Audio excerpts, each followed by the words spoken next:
গ্যাসে প্রেশার কুকারে যদি কিছু বসানো হয় আর তারপরে যদি জল ছিটে একগাদা বেরিয়ে যায় তাহলে কিন্তু খুব রাগ ওঠে। তোমাদের কার কার রাগ ওঠে? চলো, আমি রত্না ভৌমিক আজ তোমাদের সাথে একটা রান্নার ভিডিও শেয়ার করছি। প্রথম থেকে তো অনেকটাই গুছিয়ে নিয়েছি, কিন্তু ভাবিনি যে ভিডিওটা শুরু করব। তারপর ভাবলাম না, ভিডিওটা করা যেতেই পারে, কারণ এই যে কড়াইতে যে তোমরা দেখতে পারলে এটা হচ্ছে লাউ শাক। আর এই লাউ শাক দিয়ে ডাল তোমরা কে কে খাও সেটা কিন্তু কমেন্টে জানিও। এই নিরামিষ তরকারির মধ্যে এই রেসিপিটা আমার খুব পছন্দের। লাউ শাক দিয়ে বেশ থকথকা করে মটর ডাল আমার কিন্তু খুব ভালো লাগে।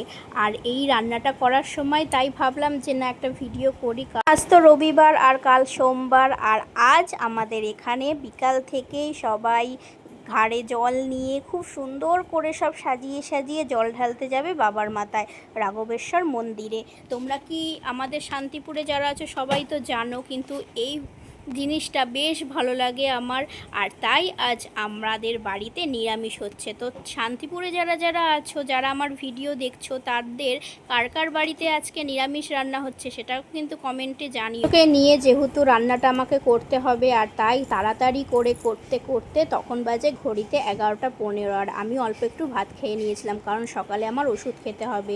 কমপ্লিট করে সোজা চলে গেলাম রান্নাঘরে, কারণ আমার তখনও একটা রান্না বাকি ছিল আর আমি করেছিলাম হচ্ছে লাউ শাক। লাউ শাকও কিন্তু আমি বেশ ভালো খাই। আর রান্নায় আমি দুটো রান্নাতেই চিনি দিয়েছি। তো তোমরা কে কে আমাদের মতোই রান্নায় হালকা একটু মিষ্টি দাও? যতই হোক, ঝাল নুন মিষ্টি যদি সব কিছু ঠিকঠাক হয়, রান্নার টেস্ট কিন্তু সত্যি অসাধারণ হয়। তো এখানেই বাই বাই।